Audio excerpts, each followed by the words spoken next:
Hello everyone, today I'm here to film a video all about tips for new booktubers. So I get a lot of questions about, tips for new booktubers, what to do, and all that kind of stuff. So I thought I would just do a video to share with you some of my tips. And I've done this video a couple times before, which I will link them down below if you want to check it out. But, I like to redo it every couple years because it's always fun having new booktubers, and just any way I can help out is great. Now, I'm not any expert at all. I don't know everything there is about booktube. These are just my tips that work for me, and I hope they'll work for you. So I just wanted to throw that disclaimer out there, and I have about 7 tips for me to share with you. I hope they really help, and let me know if they do. And if you have any other future tips for any other booktubers out there, please leave them down in the comments below because we just want to share all the booktube love. My first tip for you is to take the plunge. A lot of people comment and say, they really want to start a book channel, but they're quite nervous and they don't know if they should or not. I say do it. There's no wrong or right way to start it. Just start it. Try it.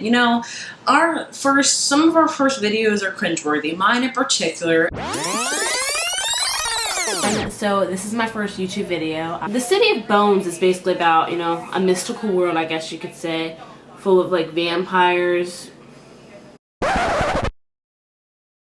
Look how awkward I am. I had the TV on, I was talking super quiet, even though I was home alone, I was nervous, and it was just, sometimes first videos are going to be like that, but that shouldn't stop you. I keep that video up to show the progress I've made. Booktube is one of the nicest communities ever, I will say that. There are some very harsher communities on YouTube, but Booktube is just one of the nicer ones, so I think a lot of people welcome you with open arms, and just take the plunge. What do you have to lose, really? Number 2 is to upload regularly. So I will say, don't try to overexert yourself. Put a video up every single day. Don't do that. Try to set a loose, somewhat strict schedule for you. That's what really helps me out. But try to do, if you want to do 2 videos a week, try to pick designated days so your subscribers know what you're looking for. Or if you want to do 3 videos a week, try to just upload regularly so you stay in your subscribers' feed, so they know your face, they don't forget you. If you do 1 every other month, more than likely people aren't gonna, want to be like, oh, I need to subscribe to this person because you don't upload as regularly as maybe they want to see your beautiful face. Try to have a somewhat strict, somewhat loose, whatever you feel comfortable with. I mean, I'd say at least just do once a week. I think that's a great start. If you want to do twice a week, that's great. If you want to do 3 times a week, that's great. Whatever you want to do, but just try to, keep relevant, keep uploading regularly. My next tip is quality, quality, quality. I am a sucker for a good quality video. I love it. When I say quality, I mean your lighting, maybe your video recording equipment, your editing, all that stuff combined makes a really good video in my opinion. Now, that's not to say you have to buy the expensive thing in every single category. That's not what I'm trying to say at all. I'm just trying to say have good quality. I think, honestly, if you have a good background, and it does not have to be bookshelves, by the way, just a nice background, and good light, you are set to go. You don't have to have a super expensive camera. You don't have to have a super expensive mic. You don't have to have light boxes, whatever you want to fancy. Just, I swear, if you pick yourself good light, that is the key. If you have good light, everything will just seem great. I will tell you, I film with the Canon 5D Mark II 50mm 1.2 lens, and I know you're gonna look up all that and you're gonna be like, she spent what? Yes, I know it's super expensive, but I did not buy that stuff for this booktube channel. I'm a photographer, so I bought it for my job. And it just so happens that I can use my awesome photography gear for my booktube video. So it was a 2-for-1, so it's great. Now, you do not need something that expensive at all. I think you can find a great point and shoot camera for under $300, and I swear, just find good lighting. It's right by a window. The only bad thing is the sun time tells us what it wants. Take, for example, right now.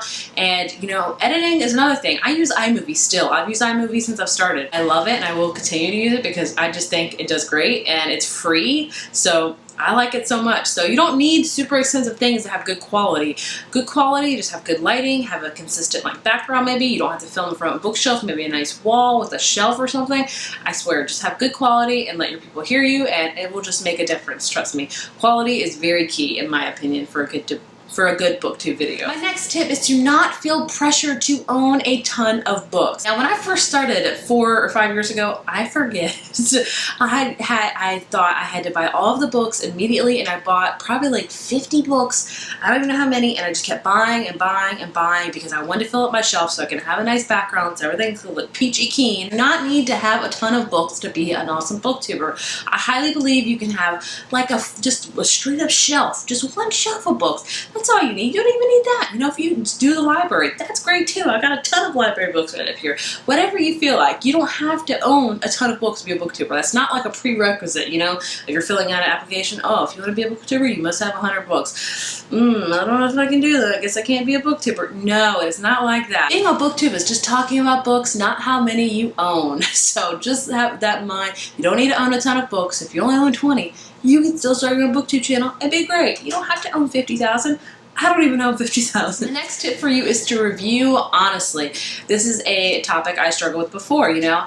I sometimes read books that other people loved and I didn't love, and I felt really bad about not liking them, so I probably fudged and said, I liked it, it was good, instead of being honest and tell you know what, I didn't like this, guys. And I think a lot of people get like that. You don't want to be the 1 in 10 person that doesn't like a book. I totally understand that. There's going to be a ton of other people that don't like the book that like your opinion and want to hear you say that you don't like the book so they don't feel like the odd man out. So you get my drift? Review honestly. Let your viewers know what you like, what you don't like. That's what they're looking for. I try to be as honest as I can with my book reviews. I try to, you know, if I don't like it, I'll let you know. If I do like it, I'll let you know. Just review honestly. If people don't like it, that's on them. My next tip is to connect with people. You know, BookTube is a great place to meet friends. I've met a ton of great friends on BookTube and I'm so happy to have met them, but connecting is what it's about. Twitter, I'd say, is your main platform to do it. You know, there's so many tweets back at them and all the other various stuff. You can start having book clubs with friends. Maybe you can start doing buddy reads. Maybe you can join like a particular readathon that people are doing, or just collab on a video together. Whatever it is, just connect with people. That's what BookTube's all about. It's connecting people